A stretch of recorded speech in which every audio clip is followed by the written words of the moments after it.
Hey there, Bible scholars. Yeah, that's you. You're a Bible scholar. You are. I am so proud of us. We have read the book of Genesis, Exodus, and Leviticus. We are now on Numbers.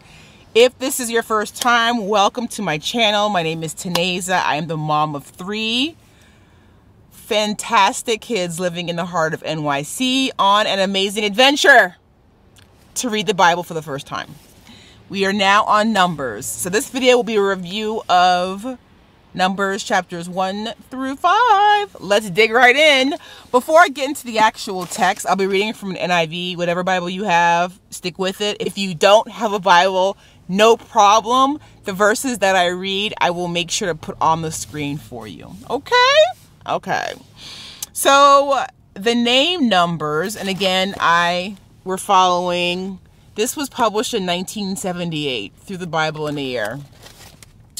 Numbers gets its name from the Greek name arithmai, which in Latin is numeri, in English numbers. It was so named because in it the children of Israel are twice numbered, once at the beginning and again toward the end. The old Hebrew name was in the wilderness. Both names tell the story. Let's dig right in to the Bible. All right, guys, Numbers chapter 1. This book begins 2 years after God rescued the Israelites out of Egypt.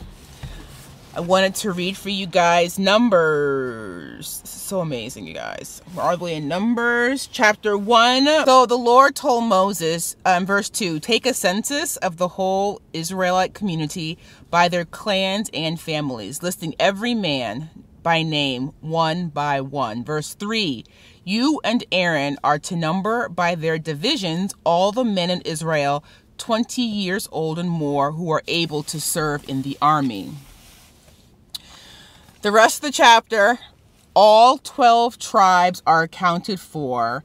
The Levite families were not included. So, Reuben,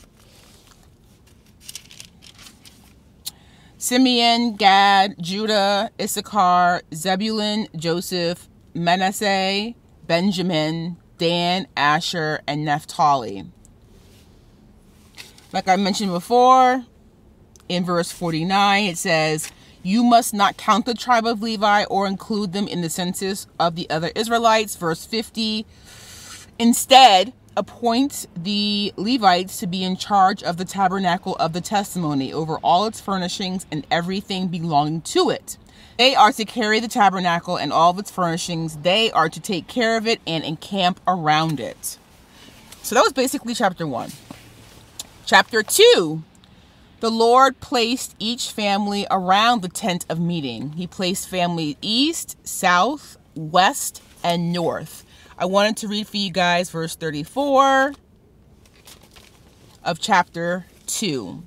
So the Israelites did everything the Lord commanded Moses. That is the way they encamped under their standards, and that is the way they set out, each with his clan and family. I have in my notes, I love the obedience. Love it. Love it. Love it. And actually in chapter 1, the last verse 54 ends with obedience too. The Israelites did all this just as the Lord commanded Moses. So we got 2 chapters in a row now. This is about the Levites. I wanted to read for you verses 5, 6, 7, and 8. The Lord said to Moses, verse 5, in verse 6, bring the tribe of Levi and present them to Aaron the priest to assist him. Verse 7, they are to perform duties for him and for the whole community at the tent of meeting by doing the work of the tabernacle. Verse 8, they are to take care of all the furnishings of the tent of meeting, fulfilling the obligations of the Israelites by doing the work of the tabernacle. In verse 15, the Lord says, count the Levites by their families and clans. Count every male a month old or more. So they counted Gershon, Kohath, Merari, The total number of Levites, 22,273. Chapter 4. I wanted to read for you guys verses 2 and 3. The Lord told Moses and Aaron, verse 2, take a census of the Kohathite branch of the Levites by their clans and families. Verse 3, count all the men from 30 to 50 years of age who come to serve in the work in the tent of meeting. Moses counts the Kohathite branch, 2,750. The Gershonite clan, 2,630. The Merarite clan, 3,200. A total of 8,580. Chapter 5, verses 2 and 3. The Lord tells Moses in verse 2, command the Israelites to send away from the camp anyone who has an infectious skin disease or a discharge of any kind, or who is ceremonially unclean because of a dead body. Send away, male and female alike. Send them outside the camp, so they will not defile their camp, where I dwell among them. And I was thinking about this. I think that the Lord, because there were hundreds of thousands of people living together, if one were to get a disease, it would easily spread. And so I think that's why, one of the reasons why the Lord continues to give Moses direction from stopping disease. The next part of chapter 5 is about restitution for wrongs. And then chapter 5 ends with the test for an unfaithful wife. I'll read out loud verses 19, 20, and 21. The priest shall put the woman under oath and say to her, quote, if no other man has slept with you and you have not gone astray and become impure while married to your husband, may this bitter water that brings a curse not harm you. Verse 20.